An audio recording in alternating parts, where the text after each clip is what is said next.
It's everywhere you go, and you can't avoid it. I thought the worst of it was in the United States, but if you look around the globe, you see it's everywhere.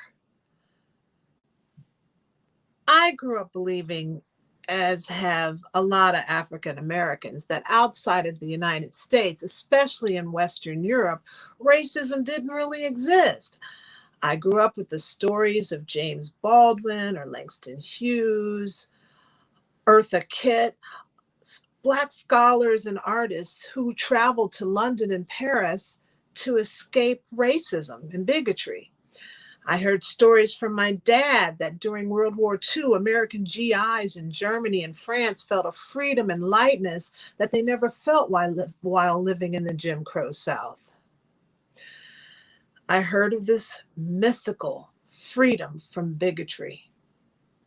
Kiev, Ukraine, and Moscow, Russia. Two great cities. I visited both in the same year with my band. I'm a singer and band leader, and my group is a 10-piece ensemble of Black men.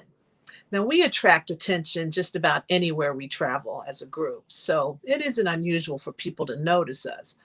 But we had never gotten the attention we got in those two cities. People openly stared at us, and we knew it was because we were Black. Our lovely hosts never mentioned or said anything about it. But damn, I wished I'd asked them. Like, what do you think about this? Isn't this crazy? In both Kiev and Moscow, people turned their heads and stopped in the streets, stopped in their tracks to look at us. In Kiev, the stare was curious, like, Black people, how unusual, followed by a smile. But in Moscow, people stared at us with suspicion, not like they thought we were going to steal anything, but as though we were aliens, unwelcome. In Ukraine, the stare was curious, like, Black people. In Moscow, it was menacing. Niggas. That was my first indication that not everyone in Europe was as welcoming as I fantasized in my youth. Paris, France, ground zero of my racism-free illusion. I'm in an Uber. Barack Obama was in office, and my African driver, upon hearing my accent, says, you're American. Congratulations. And I knew exactly what he was talking about. I said, yeah, but people are so racist in America, and he's having a really hard time, and this Black president has brought out the worst in these bigots. And he looked in his rearview mirror, and he just shook his head. You Black Americans don't know how good you got it. You're spoiled. And I'm like, excuse me? And he goes on. You got Oprah and Beyonce, and I'm rolling my eyes at this point. And you have Black people doing the news, running companies. Black culture is loved there. The music, films, hip hop. You fight for your rights all the time, and you don't tolerate the bullshit like we do here in France. You talk about race all the time in America. And I'm sitting in the back seat like, but you do too. And he laughs, ha ha.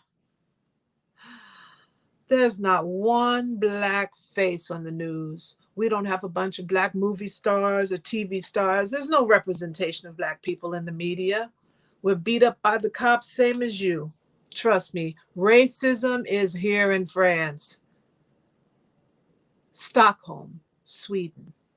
I'm outside the airport getting some air after a very long trip. I'm standing next to a white man, and he recognized my accent, and he says, you're American, Barack Obama. I roll my eyes on the inside, and I immediately start with a bunch of mumbling. Well, he's not going to be able to get anything done because it's so racist in my country, blah, blah, blah.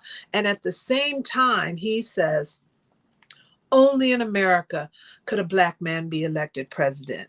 It's a wonderful thing. You amazing Americans. And I'm like, that's not true. And he looks at me and says, do you see a Black president in Sweden? England? How about France? How about Germany? Ha! Never. Food for thought, because I never thought it could happen here either. London, England. I learned about racial discrimination and inequality in London from my Jamaican friend, Sarah. She remembers the police oppression of the Caribbean neighborhoods in the 1980s. I just didn't know about it until I went to visit her in 2005. She told me the history of the Brixton neighborhood at the beginning of the 1980s, when tensions over unemployment, racism, and poverty, plus racist policing, led to the street events now known as the 1981 Brixton Riot. Eddie Grant, recording artist, wrote a popular song in response to that. Violence in the streets, oh no!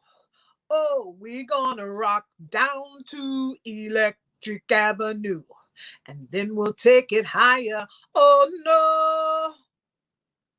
See, what I figure is, small numbers of people of color are fine, but a big migration of folks showing up with their weird food and foreign language and dark skin, well, that aren't controlled by slavery like we were. Forget about it. So this hatred and suspicion of dark skin is universal. There's always somebody hating somebody because of the color of their skin. And there's really no way to make people have empathy and tolerance. The fight for equality and acceptance is unrelenting on so many levels. In the US, we fight for justice, and sometimes in other places in the world, they take our lead. The fight has just begun, or it never started yet. It appears that we Americans are ahead of the game in some places, and unlike indigenous folks, we weren't eradicated. We united next to our enlightened allies, and we fought for our rights to civility and kindness. We demand a discourse on race, and though many whites hate and resist it, oh, the race card. It's always about race with you people.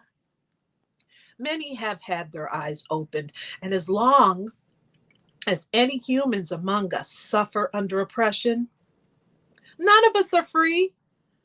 So we cannot stop. Slavery, Jim Crow, Confederate flags, the Klan, the Proud Boys, police brutality, the US Senate, the fight, the demand for equality will never stop. Never. Things change and things remain the same. It's tiresome, but the dream is never ignored, nor left to wither and die on the vine. We Americans.